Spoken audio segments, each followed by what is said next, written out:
Hi, and welcome to another narration presented by yours truly, Cryptids Roost. Please be so kind as to throat punch the like button, and don't forget to smack the arse of the subscription button as well.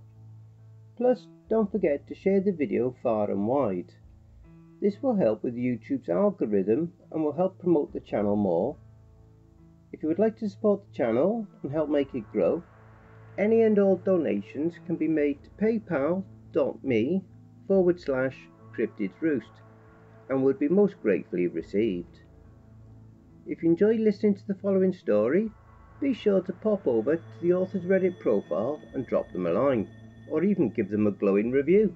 I'm sure they'd appreciate it. The link to their Reddit profile will be below in the description. Don't forget to check out the merch store. The link will be in the description and in the video thumbnail. If you would like an honourable mention, send in a snapshot of yourself with a purchase from the merch store and I'll feature it in one of the videos. And if you're going to leave a dislike, please comment as to why. That way I can see what you didn't like about the video and then I can see if I can possibly make changes in future videos. Thank you. And finally, have you written a creepypasta story that you would like me to narrate for you? Have you had any real cryptid sightings, paranormal or supernatural encounters? You can submit your stories and encounters to myself, cryptidsroost@gmail.com. If you wish to remain anonymous, that's fine with me. All the links, again, will be listed below. So grab your coffee, sit back and enjoy the show. Don't forget, where fear is, happiness is not. Someone is hiding in my house. This fantastic story is written by Polterkites, a wonderful author over on Reddit's Nosleep. Also, be sure to check out the author's own subreddit, r/Polterkites. I think they tried to scare me to death. It all started with a cup of water. Every morning I wake up, I climb out of bed, march downstairs, fill a tall glass with tap water and drink it. But this time the water went down the wrong way. I started coughing, spluttering, almost choking. I set the glass down on the countertop, turned away and thumped my chest until the coughing stopped. But when I turned back, the cup of water was gone. I froze, motionless. Only my eyes moved. Darting back and forth around the kitchen, there was a shift in the air, a subtle drift, as though something moved through the room with incredible speed. I stepped back from the countertop and my heel bumped into something. I spun around. My heel had bumped into the glass of water. It tumbled over with a dull and clattering thud, empty. Wary, I squat down, picked it up and studied it. Turned it over in my hand like it was some strange alien artifact. What just happened? I called my sister to tell her what had happened. She just laughed. There must be a reasonable explanation, she said. Perhaps Dash from The Incredibles snuck into your house and moved the cup, she joked. Coincidence? I think not. You even kind of look like that teacher, she teased. I laughed along. Maybe she was right. Maybe there was a reasonable explanation for it. Maybe I dropped the glass in my coughing fit and somehow it landed upright. Crazier things have happened. But of course that wasn't the end of it. Like happenings like this became commonplace. Each event was slightly less explainable than the last. A building experience of uncanny madness, but still I shrugged it off. Tried to think of reasonable explanations. Tried to hand-wave it all away. But then the cup trail incident occurred. There was no reasonable explanation for the cup trail incident. I snapped awake, 2:58 a.m. on a Tuesday, bright light blinding into my dilated eyes. The lights were on. Somehow, the lights were on. A power surge, maybe? I climbed out of bed, marched across the room, and froze. I froze because my bedroom door was open. But the door being open didn't bother me too much. What bothered me was the glass of half-empty water sitting on the floor in the middle of the upstairs hallway. That bothered me for several reasons, chief among them being I didn't put it there. I crept out into the hallway. The floor was uncharacteristically creaky tonight. I squat down, lifted the glass of water, and fingerprints. Fingerprints were fogged on the glass, dozens and dozens of fingerprints. I recoiled, dropping the glass. It thumped onto the carpet and spilled over, an expanding puddle of water absorbing into the carpet. I glanced back over my shoulder. A looming sense of unease climbed through my body.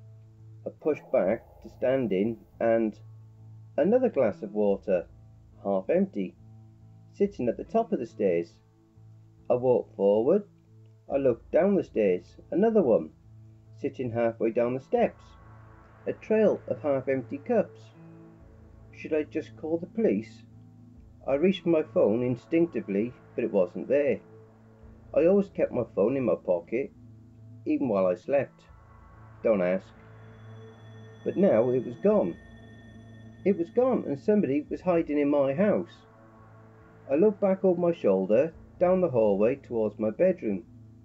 Did it fall out of my pocket? Was it in my bed? Did I leave it on my bedside table? I was about to go look when, downstairs, something buzzed against hardwood floor. A quick 1, 2, 3, 1, 2, 3 pattern. The distinct pattern I made for notifications. Somehow my phone was downstairs. I turned back, took a deep breath, and stepped forward. My phone lay on the kitchen floor, buzzing around in lazy circles. I stepped over, picked it up, and flicked on the screen. Time to call the police. But I froze again. My eyes caught a push notification at the top of the screen. New photo saved to cloud. I raised an eyebrow, tapped into it, and my breath sucked out of my lungs like a vacuum. It was a photo of me, fast asleep, taken at 2:57 a.m., 1 minute before I woke up. A sickening swell of dread spiraled through me as everything piled up. The cups of water, the lights turning on, the phone being downstairs, and now finally the photo of me. The photo which somebody else had taken as I slept. I dialed 911. 911, where are you located? A calm, almost serene voice answered. I gave them my address. What's your emergency? She replied. There's somebody in my house. Are you in a room? What?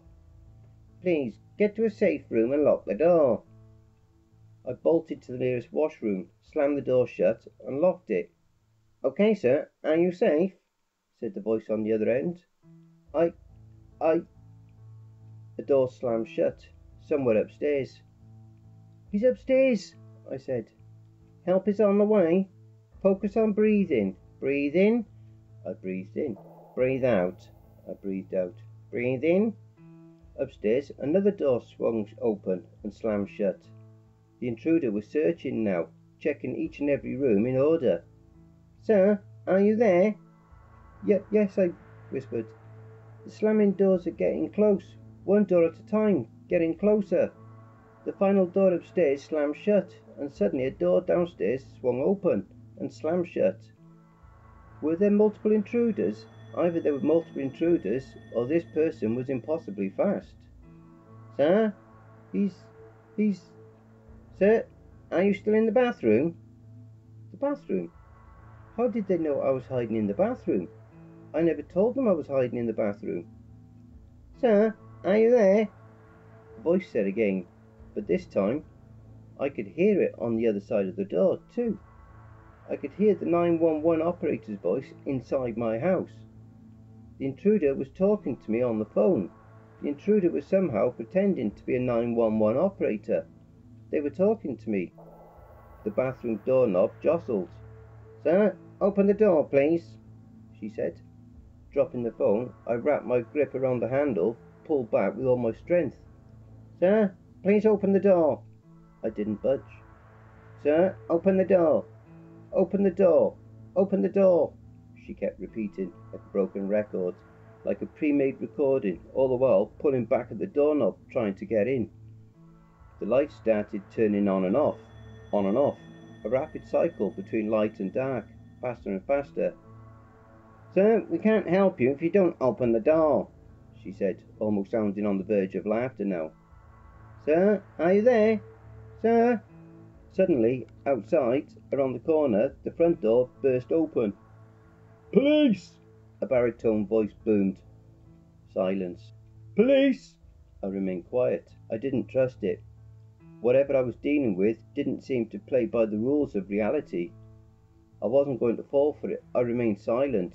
Hands gripped around the doorknob, I remained motionless. Hello? The deep voice, then the crackle of radio static. I'm getting no response. Requesting backup. I hid in the bathroom for about an hour until they found me. The actual police found me. I was a nervous wreck, understandably so. Ranting and raving, telling them about the woman on the phone, telling them about the cups of water on the floor. They sent me in for a psych eval, and I was discharged a few days later. Of course, no one believed me. Even when I showed them the photo of me sleeping, no one believed me. There must be a reasonable explanation, they always said. Perhaps you had a temporary psychotic breakdown, my sister theorized. I moved out the next month. No way I was sticking around after that. In hindsight, I should have moved out earlier. Now I'm living upstate in a much smaller house. Less places for would-be intruders to hide. I have cameras set up everywhere, so this time if anyone messes with me, I'll have the receipts. It's all connected to my phone as well, so I can even click the cameras while at work. I might be a coward, but I'm not stupid. So anyways, quite a few uneventful months have gone by since the cup trial incident. In fact, nothing else had even happened until tonight. I was even starting to wonder if perhaps my sister was right. Perhaps I had a momentary lapse in sanity. But now I'm lying on my bed, writing this on my phone. I can't move, I'm paralysed with fear. And writing this is the only thing that even remotely calms me down. I'm paralysed with fear because earlier, about 1 hour and 23 minutes ago to be exact, I got home from work late. I got home from work late and crawled right into bed. That was my first mistake. I broke my ritual. My daily ritual of checking all the cameras before entering the house. Checking to see if any motion was recorded during the day. But I was tired and it was late after work and I just wanted to sleep. I'll check the cameras in bed, I thought. I'll check the cameras in bed. And of course today, of all days, is the day something happened. What happened, you asked? Perhaps some of you already guessed, but I'll let you know regardless. 9 hours and 23 minutes ago, the bedroom camera recorded motion. I watched the footage on my phone just 20 minutes ago. It was footage of me mulling around the house, getting ready for work and then leaving. At first I breathed relief. Of course, it was just me. You fool, you should have known it was you. You threw off your schedule and you were late and the cameras detected you. But then, 30 seconds after I left, motion detected, bedroom camera. The footage appeared. My empty bedroom. Dark. I squinted. Nothing. Suddenly in the footage the lights flicked on. Still nothing. They flicked on and off and then I saw something that filled me with a fear far beyond anything I'd ever felt. A fear far beyond anything I even knew was possible. When the lights flicked back on, a person appeared. A person standing in the middle of my room, with a pin-straight posture, hands over their face like someone playing peekaboo. The footage fast-forwarded on its own now, shadows drifting across the wall as the sun outside moved downward. But the person just stood there motionless as the world sped by, hands covering their face. The footage snapped back to real time. 30 seconds before I arrived home, the person perked up, hearing my arrival. Then they dropped to their knees, hands still covering their face. In one smooth, almost robotic motion, they fell to their side and rolled under their bed. They rolled under the bed. They rolled under the bed that I was currently lying on.